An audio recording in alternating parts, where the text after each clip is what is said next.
যদি মানুষ তাদের নিজের কথাগুলো খেতে পারত, তাহলে তারা বুঝতে পারত যে এগুলো কতখানি তেতো। মানুষের মুখে বলা কথার একটা আলাদা শক্তি আছে।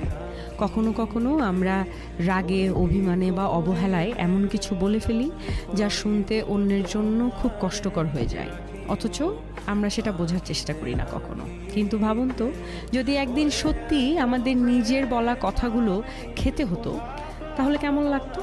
মিষ্টি বা ভদ্রভাবে বলা কথা হয়তো সুস্বাদু লাগতো, কিন্তু কটূক্তি, অপমান বা কষ্ট দেওয়ার মতো কথা হলে সেটা হয়তো একেবারেই স্বাদে তেতো আর গিলতেও কষ্ট হতো। তখনই হয়তো আমরা বুঝতাম আমাদের জিভ থেকে বের হওয়া প্রতিটা শব্দের কতটা ওজন আছে, আর তা অন্যের হৃদয়ে কেমন প্রভাব ফেলে। তাই কথার আগে একটু ভেবে বলা জরুরি, কারণ কথার কোনো ওষুধ নেই।